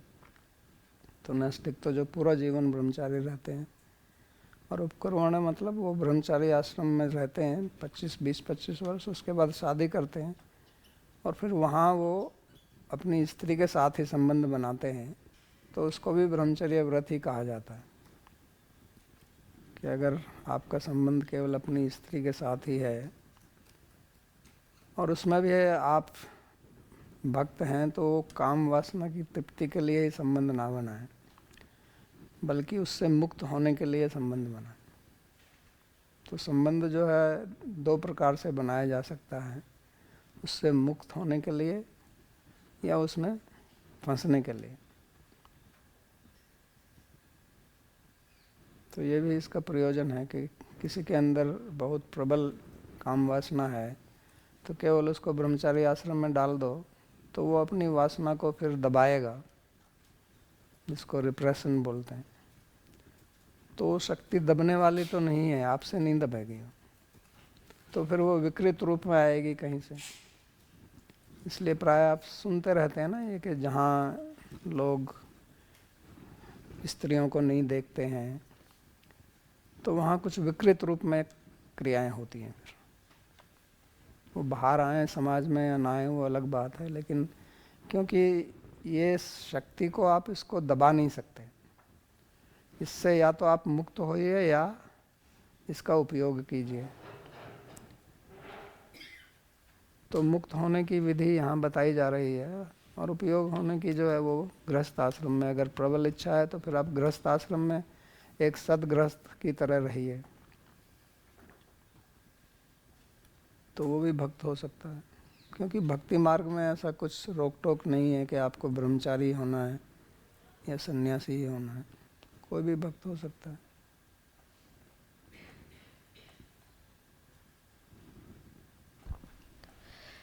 नरेश जी पूछते हैं, बाबा जी कृपया हमें उस घटना का संदर्भ समझाने में सहायता करें जब मीराबाई वृंदावन में जीव गोस्वामी जी से मिलने आई थी और उन्होंने उनसे मिलने से इनकार कर दिया क्योंकि वे महिलाओं से मिलना जुलना पसंद नहीं करते थे। कृपया इस घटना की पृष्ठभूमि स्पष्ट करें। क्या यह आज के पाठ अर्थात काम से हाँ, ऐसा है कि जो साधु लोग हैं, जो विरक्त हैं, तो एक नियम है उनके लिए कि जैसे सन्यासी है, सन्यास आश्रम में कोई है तो उसके लिए नियमावली बनाई जाती है कि वो स्त्रियों से ना मिले जब तक कि कोई विशेष प्रयोजन ना हो। तो उनसे क्यों मिलेगा वो, क्या कारण है? तो इसलिए उन्होंने मना किया क्योंकि जीव गोस्वामी जी भी सन्यासी थे, जिसको हम आजकल बाबा जी वेश बोलते हैं, सन्यास आश्रम ही है। तो उसका स्त्री से मिलने का क्या प्रयोजन है? वो कोई वहाँ प्रवचन तो नहीं कर रहे थे। हाँ, स्त्री है, वो पाठ पढ़ा रहे हैं वहाँ के बैठे, तो उसके लिए थोड़ी मना करेंगे वो। लेकिन कोई ऐसे या स्त्री आए कि मेरे को आपसे मिलना, क्यों मिलना है जी, और हम तो सन्यासी हैं। तो उन्हें क्या पता कि मीरा कौन है। उन्होंने तो कहा कि वो स्त्री आई है, तो उन्होंने कहा हमको नहीं मिलना है, सीधा वही बात है, इसमें क्या है। लेकिन अब उसको इस तरह से दिखाया जाता है कि मीरा बहुत बड़ी भक्त थी और जीव गोस्वामी जो हैं वो तो व्यर्थ के आदमी थे। ये तो उस समय के समाज की आप बात देखिए ना। आप चैतन्य चरितामृत पढ़िए तो छोटा हरिदास ठाकुर को चैतन्य महाप्रभु ने क्यों निकाल दिया अपने संग से। वो तो केवल एक वृद्धा युवती से, युवती भी नहीं थी, वृद्धा स्त्री से थोड़े चावल मांग लाए, तो उसी के लिए कहा कि आप सन्यासी होकर ऐसा काम करते हैं, अब आगे से मैं आपका मुख देखना नहीं चाहता हूँ। और इतने कठोरता से व्यवहार किया कि वास्तव में उसका मुख नहीं देखा उसके बाद उन्होंने। तो इसमें अब क्या कहेंगे आप? तो पहले सन्यासी लोग इस प्रकार के होते थे कि वो जब व्रत लेते थे इस प्रकार का, तो उनसे फिर कोई संपर्क नहीं रखते थे, क्योंकि उसका कारण क्या है संपर्क रखने का, वो भी तो होना चाहिए ना। या तो कोई आध्यात्मिक कारण हो तो ठीक है, लेकिन जब कोई कारण नहीं है तो किस लिए मिलना है।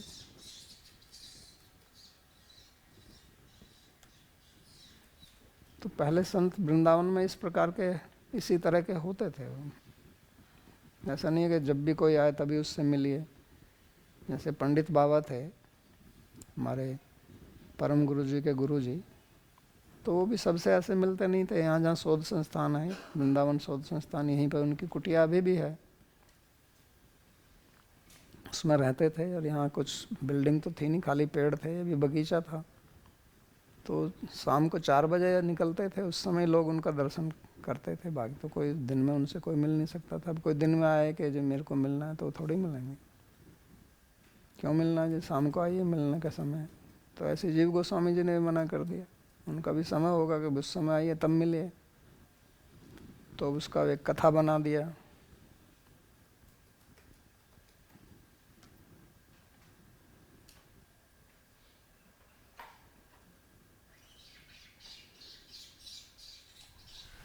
Babaji, sometimes, brahmacharis, they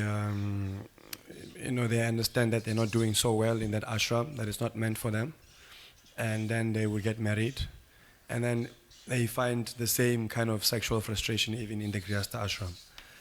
So in that situation, what should they do if they understand that actually they can't really come to that level of brahmacharya, but then, they took shelter of an ashram they thought they would find some relief in, but actually there's no relief? Yeah, it is because of the present situation. That's why I said at the beginning of my talk, मैंने उनका प्रश्न ये है कि कोई ब्रह्मचारी आश्रम में है, लेकिन वो अनुभव करता है कि ब्रह्मचारी आश्रम उसके लिए ठीक नहीं है, उनके अनुरूप नहीं है, तो वो गृहस्थ आश्रम में प्रवेश करता है। लेकिन गृहस्थ आश्रम में जाने के बाद भी उसकी जो मानसिक स्थिति है उसमें कुछ तब्दीली नहीं होती है, तो क्या करना चाहिए? तो ये मैंने पहले ही कहा था कि आजकल की जो स्थिति है वो बहुत विकट स्थिति है, क्योंकि ये जिस प्रकार की ब्रह्मचारी व्रत की बात यहाँ कर रहे हैं, ये आजकल तो देखने में नहीं मिलता है। पहले हमारा समाज अलग प्रकार का समाज था। जो गृहस्थ लोग थे वो भी इस प्रकार के गृहस्थ नहीं थे जैसे आजकल के गृहस्थ हैं। वो गृहस्थ भी एक आश्रम था। अब केवल वो गृहस्थ हैं, गृहस्थ आश्रम नहीं है। तो उसमें फिर जो संतान पैदा होती थी वो भी संस्कार लेके पैदा होती थी, और वो फिर ब्रह्मचर्य आश्रम में जाते थे। अब ब्रह्मचर्य आश्रम भी उस प्रकार का ब्रह्मचर्य आश्रम नहीं है। ब्रह्मचर्य आश्रम अभी क्या है कि जो व्यक्ति शादीशुदा नहीं है वो एक साथ रहते हैं, लेकिन उनको ब्रह्मचर्य की उनका क्या प्रशिक्षण दिया जाता है, ब्रह्मचर्य का जो एक नियमावली है, जो उनका एक जीवन शैली है, वो तो नहीं है ना।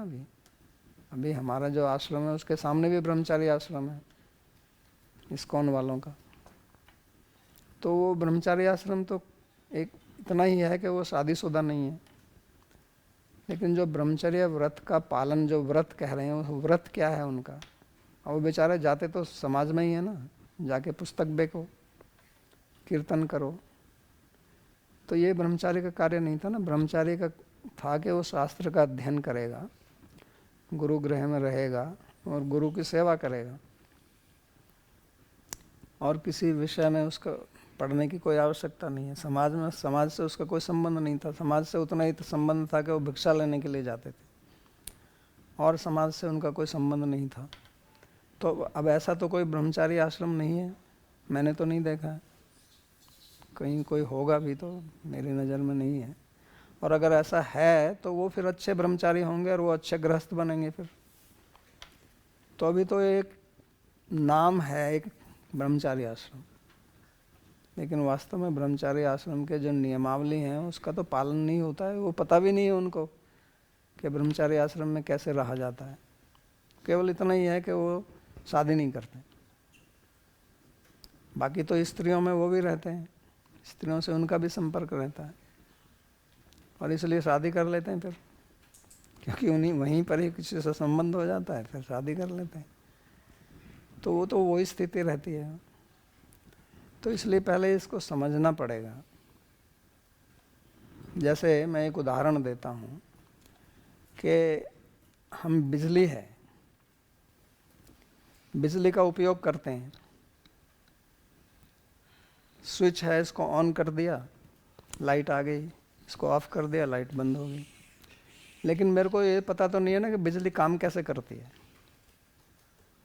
तो कि मैं केवल इसका उपयोग करना जानता हूँ, यह उपयोग कहिए या दुरुपयोग कहिए, वो इतना ही मैं जानता हूँ। तो ये जो काम शक्ति है, काम की जो ऊर्जा है, इसका हम उपयोग या दुरुपयोग कर रहे हैं केवल। लेकिन है क्या, ये कैसे काम करती है, इस पे तो कोई शिक्षा नहीं दी जाती है।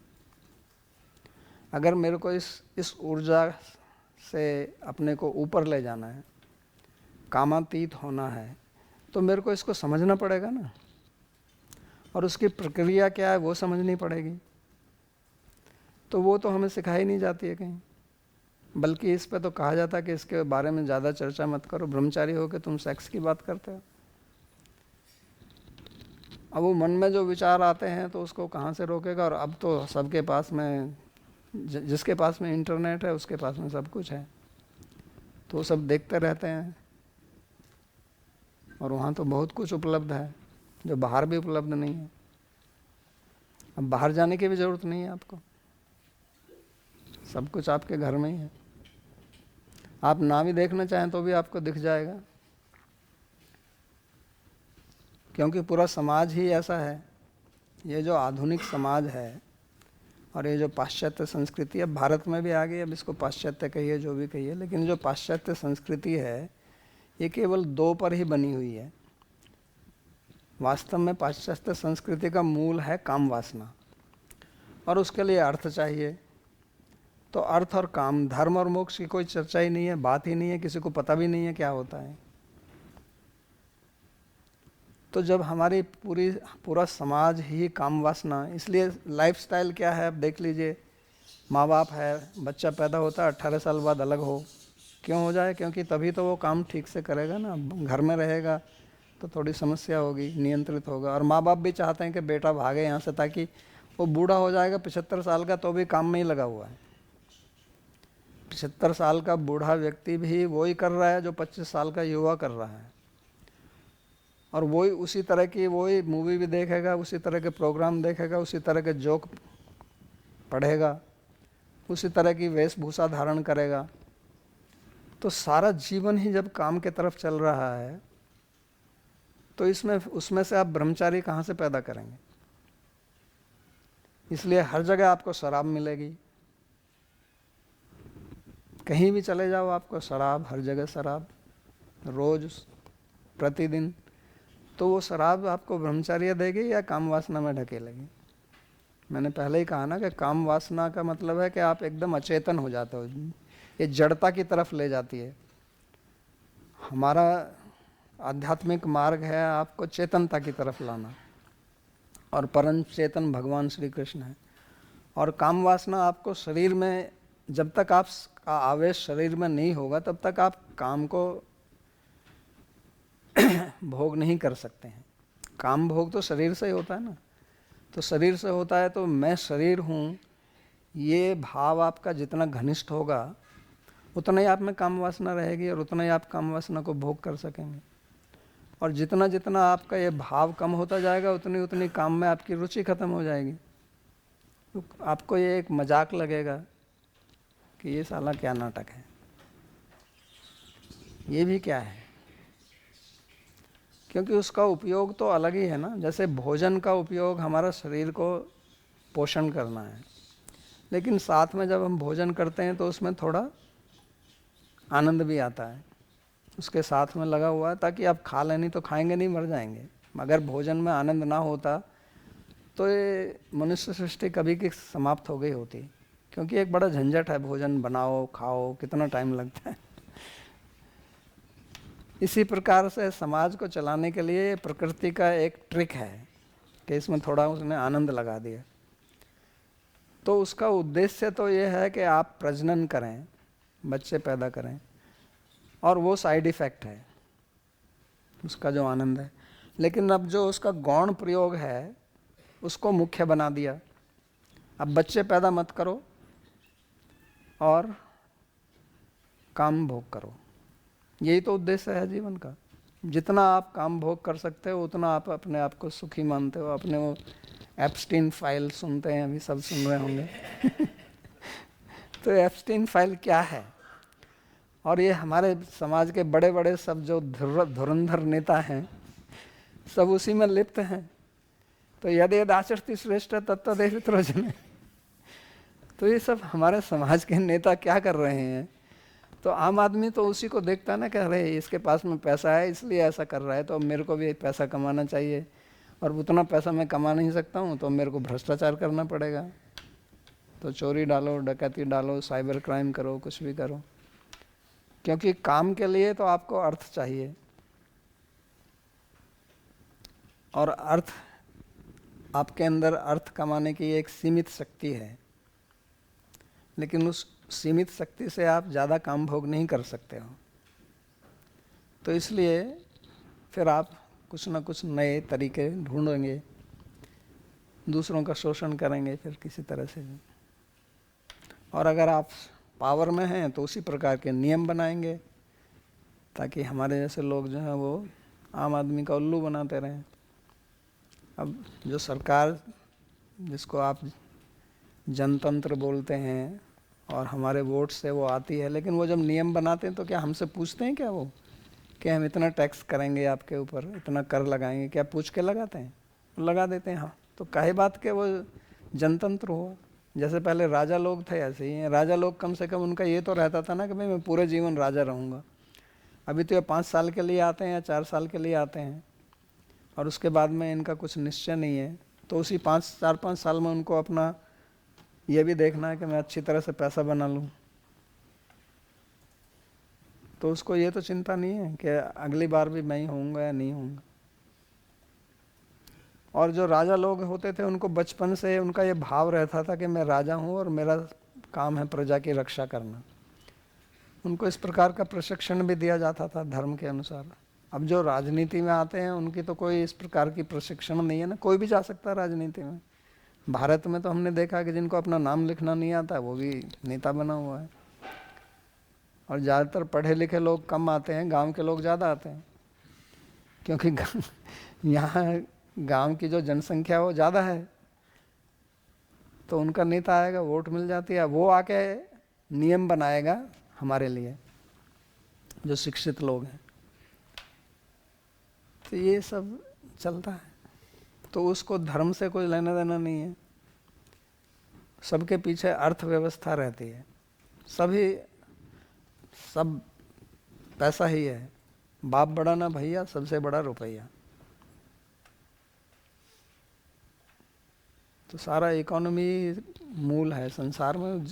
जीडीपी तो देखते हैं ना, नंबर 1 कौन है, नंबर 3 कौन है, नंबर 4 कौन है, और वही शक्ति है, अर्थ शक्ति है। सारे जो बड़े बड़े निर्णय लिए जाते हैं वो अर्थ शक्ति को ध्यान में रख कर ही लिए जाते हैं। जितनी भी सरकारें चलती हैं दुनिया में कहीं भी, उनका यही है। और गिरती अर्थ शक्ति के लिए महंगाई बढ़ गई इसलिए सरकार को गिरा दो। कोई तो ये नहीं कहता कि भाई ये धर्म का नाश हो रहा है इसलिए सरकार को गिराओ। कहीं सोचता है कोई? नहीं। या काम वासना बढ़ रही है लोगों की, ये सरकार कुछ नहीं कर रही है इसलिए सर इसको गिराओ।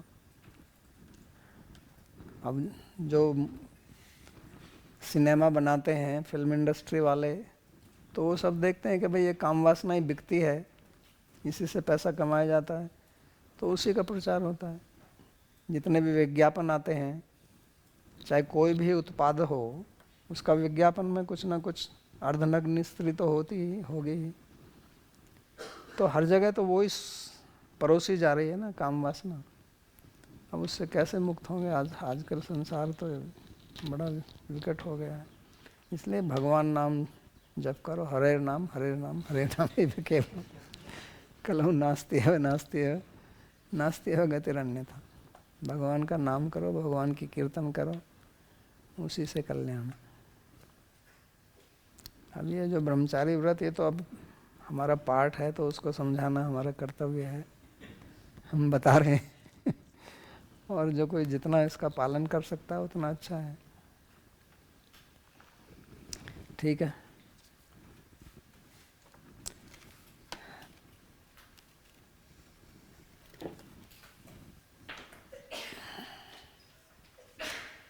सर्वोपनिषदो गावो दोग्धा गोपालनंदनः पार्थो वत्सः सुधीर्भोक्ता दुग्धं गीतामृतं महत् एकं शास्त्रं देवकी पुत्र गीतम् एको देवो देवकी पुत्र एव एको मंत्रस्तस्य नामानि यानि कर्माप्येकं तस्य देवस्य सेवा कार्पण्यदोषोपहतः स्वभावः पृच्छामि त्वां धर्मसम्मूढचेताः यच्छ्रेयस्यात्मनिश्चितं ब्रूहि तन्मे शिष्यस्तेऽहं साधिमां त्वां प्रपन्नम् यत्र योगेश्वरः कृष्णो यत्र पार्थो धनुर्धरः तत्र श्रीर्विजयो भूतिर् ध्रुवा नीतिर्मतिर्मम कृष्णाय वासुदेवाय देवकीनंदनाय च नंदगोपकुमाराय गोविंदाय नमो नमः। नमः पंकजनाभाय नमः पंकजमालिने नमः पंकजनेत्राय नमस्ते पंकजांघ्रये। भवे भवे यथा भक्तिः पादयोस्तव जायते तथा कुरुष्व देवेश नाथस्त्वं नो यतः प्रभो। नाम संकीर्तनं यस्य सर्वपापप्रणाशनं प्रणामो दुःखशमनस्तं नमामि हरिं परम्। हरि ओम तत्सत्।